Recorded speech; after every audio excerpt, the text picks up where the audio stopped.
Supreme court থেকে নয়াদিল্লি থেকে খবর আসছে মুর্শিদাবাদ নিয়ে ৩৫৫ যে আবেদন করা হয়েছিল সুপ্রিম কোর্টে সেই আবেদন খারিজ করে দেওয়া হলো। রাষ্ট্রপতিকে কোনো নির্দেশ দিতে রাজি নয় আদালত। কি হলো সওয়াল জবাব, কি বা নির্দেশ জানবো। মৈত্রী রয়েছেন নয়াদিল্লি থেকে আমার সঙ্গে। মৈত্রী, অথচ দেখো অত্যন্ত তাৎপর্যপূর্ণ আজকের এই সওয়াল জবাব। তার কারণ মুর্শিদাবাদের হিংসার ঘটনার পরিপ্রেক্ষিতে আমরা দেখেছি যে সর্বোচ্চ আদালতে একাধিক মামলা দায়ের হয়েছে। এর মধ্যে একটি মামলা যেটি দেবদত্ত মাজিদ নামে এক ব্যক্তি তিনি করেছিলেন সর্বোচ্চ আদালতে। সেখানে তার মূল মামলাটি ছিল যে প্রধান বিচারপতির প্রাক্তন বিচারপতির নেতৃত্বাধীন 3 সদস্যের কমিটির মাধ্যমে তদন্ত করা হোক এই মুর্শিদাবাদের যে হিংসার ঘটনা রয়েছে তা নিয়ে। আজকে তার আইনজীবী আরো দুটি অংশ তারা অ্যাডিশন করতে চান এবং সেখানে তারা উল্লেখ করেন যে পশ্চিমবঙ্গে ৩৫৫ ধারা জারি করা হোক এবং পাশাপাশি মুর্শিদাবাদের যে সমস্ত আক্রান্ত এলাকা রয়েছে সেখানে কেন্দ্রীয় আধাসামরিক বাহিনী মোতায়েন করার ক্ষেত্রে প্রয়োজনীয় নির্দেশ দিক শীর্ষ আদালত।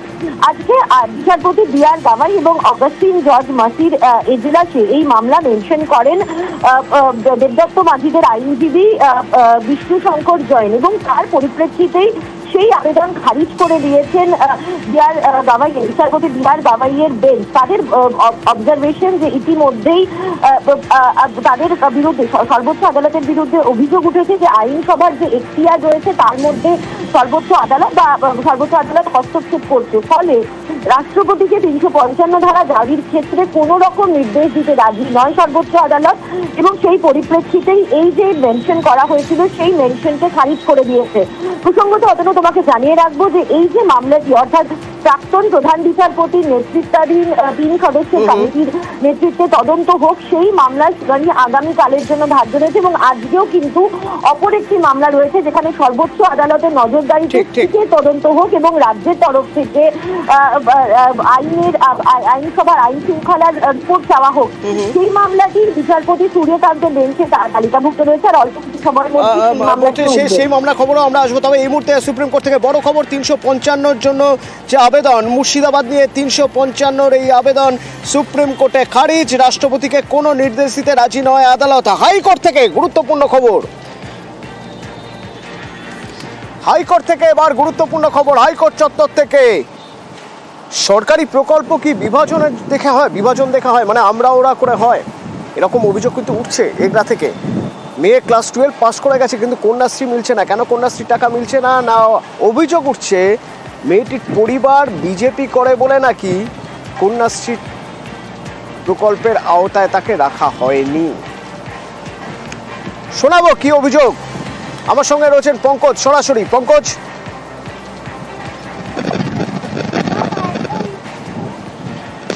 দেখো তার স্কুল রয়েছে পানিপাল মুক্তিযোদ্ধা বিদ্যালয়, সেক্ষেত্রে একজন স্কুল ছাত্রী রয়েছে তার কন্যাশ্রী তালিকা থেকে নাম বাদ পড়েছে। কারণ যেখানে অভিযোগ করছে যে ওই কন্যাশ্রী তালিকায় যে মেয়ে ছাত্রী রয়েছে তিনি নাকি বিবাহিত। তার কন্যাশ্রী যে পোর্টাল রয়েছে তার K2 ফর্ম থেকে তার নাম বাদ পড়েছে বিবাহিত বলে। সেক্ষেত্রে যে মুক্তেশ্বর বিদ্যালয়ে যেখানে তৃণমূলের যে বিধায়ক রয়েছে তরুণ মাইতি নামে কিন্তু বিস্তর অভিযোগ করছে এবং যে পরিবার কন্যাশ্রী পাচ্ছেন না যে মেয়ে তার পরিবার পক্ষ থেকে কিন্তু উচ্চ আদালত কলকাতার উচ্চ আদালতের দ্বারস্থ হয়েছে। তবে এই নিয়ে কিন্তু শুরু হয়েছে রাজনৈতিক তরজা, যেখানে তারা অভিযোগ করছে বিভাজন, অর্থাৎ তারা নাকি বিজেপি করে বলে এমনটাই দাবি করছে স্থানীয় বাসিন্দারা। এই নিয়ে কিন্তু যথেষ্ট রাজনৈতিক তরজা শুরু হয়েছে।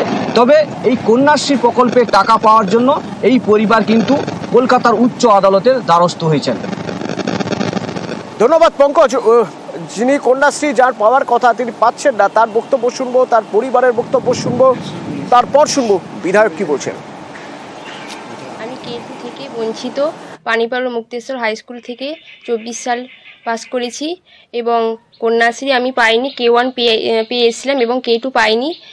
স্কুল থেকে কলেজে ট্রান্সফার করেনি, তাই সেখানে ম্যারিট দেখানো হয়েছে এবং এই 25,000 টাকা আমি বঞ্চিত হয়েছি এবং স্কুল পানিপাল মুক্তেশ্বর হাই স্কুলের মাস্টার এই ভুল করেছেন। মানে আমি এটার সুরাহা পেতে চাইছি যাতে আমিও এই টাকাটা পাই। সেটার জন্য আমার পড়াশোনার কাজে লাগবে এবং ব্লকে গিয়ে একটু খবর নিলাম যে ব্যাপারটা কি, যে আমার মেয়েকে ম্যারিড দেখানো হয়েছে, দিয়ে রিজেক্ট করে দেওয়া হয়েছে। তো তারপরে আমি এসে স্কুলে যোগাযোগ করি যে স্যার এরকম করলেন কেন। তখন বললেন যে ঠিক আছে, সেটা আমরা দেখছি। এই দেখছি বলে আজকে আমাকে অনেক দিন ঘুরিয়েছে। তারপরে আমি ডিএম অফিসে যাই, বিকাশ ভবনেও জানিয়েছিলাম আমার এই সমস্যা মেয়ের। তো আমার তো একটা ইচ্ছা ছিল যে মেয়েকে পড়াশোনা করানোর, মেয়ে যেহেতু একটা ডিএলএড কোর্স করছে, তো আমি মেয়েকে এখন কি করে পড়াবো। উনি এগরার বিধায়ক, আমাদেরও বিধায়ক ইনি, তো উনি পারলে চেষ্টা করলে হয়তো আমার মেয়ের এই সমস্যাটাকে উনি তাড়াতাড়ি সম্ভব তিনি হয়তো সমাধানটা করে দিতে পারতেন, কিন্তু তিনি ততটা গায়ে পিঠে দেননি।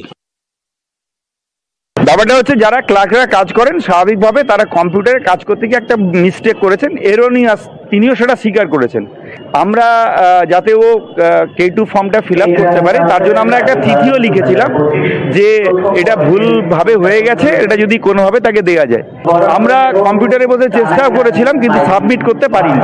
তো তিনি পাওয়ার জন্যে মহামান্য আদালতে গিয়েছেন, আদালত যদি ভার্ডিক্ট দেয় তাহলে নিশ্চিতভাবে তারা সেটা পাবে। তারা না পাক এটা আমরা চাইছি না। কিন্তু এ ভুল নাকি ইচ্ছাকৃত? বিজেপির দাবি যে ওই পরিবার বিজেপি বা ভারতীয় জনতা পার্টির সমর্থক বলেই নাকি তার মেয়েকে কন্যাশ্রী প্রকল্পের আওতায় রাখা হয়নি। যে ভুলটা হয়েছে সে ভুলটাকেও মেনে নেওয়া যায় না, কারণ ও আনম্যারিড, সেটা আমরা জানি।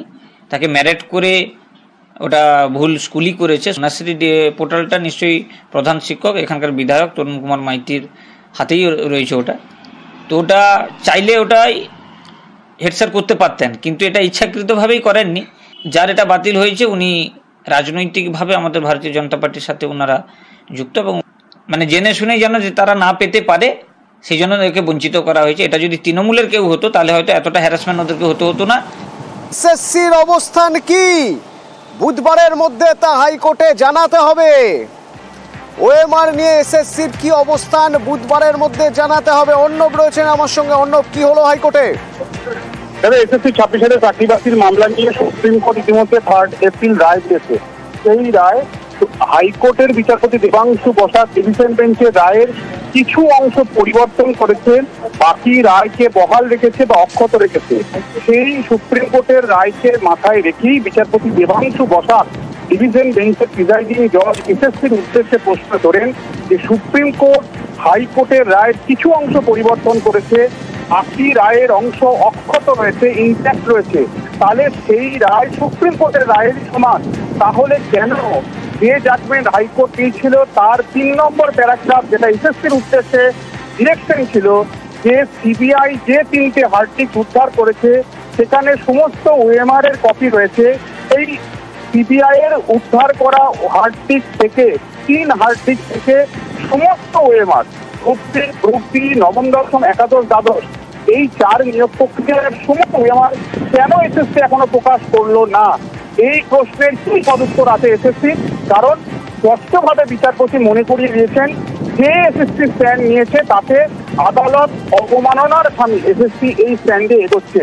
এক্ষেত্রে এসএসসির আইনজীবী ডক্টর সুতনু পাত্র তিনি আদালতের কাছে কিছুটা সময় চেয়ে নেন এবং সেই সময় আদালত মঞ্জুর করেছে। 48 ঘন্টা সময় দেওয়া হয়েছে, বা নির্দিষ্ট করে বললে 2 দিন সময় দেওয়া হয়েছে। বুধবারের মধ্যে এসএসসি কে অবস্থান জানাতে হবে কেন হাইকোর্টের রায় যা সুপ্রিম কোর্ট বহাল রেখেছে, অর্থাৎ সিবিআই এর উদ্ধার করা 3টে হার্ড ডিস্কের মধ্যে 4 নিয়োগ প্রক্রিয়ার সমস্ত ওএমআর এখনো কেন প্রকাশ করা হয়নি।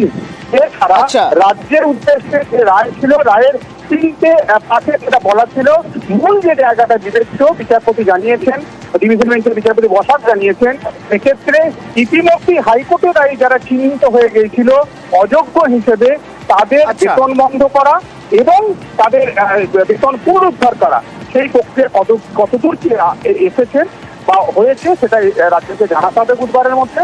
আর একটা উল্লেখযোগ্য অগ্রগতি, হাইকোর্টের রায় যা সুপ্রিম কোর্টে বহাল রেখেছে টাচ করেনি, অর্থাৎ সিবিআই কে তদন্তের সামগ্রিক অগ্রগতি ওই 22 এপ্রিল 2024-এর 3 মাসের পর, অর্থাৎ মে, জুন, জুলাই মাসের মধ্যে সিবিআই আদালতে নির্দিষ্ট করে রিপোর্টে জানানোর কথা, সেই রিপোর্ট আজ পর্যন্ত সিবিআই দেয়নি বলে আদালতে জানিয়ে নিয়েছে, স্বীকার করে নিয়েছে সিবিআই তরফের আইনজীবীরা। বিচারপতি দেবাংশু বসাক জানিয়েছেন এক্ষেত্রে সামগ্রিক তদন্তের কি অগ্রগতি ঘটেছে তার কিছুটা সিনপসিস হলো বুধবারের মধ্যে সিবিআইকে আচ্ছা। কলকাতা হাইকোর্টকে অবগত করতে হবে। ধন্যবাদ।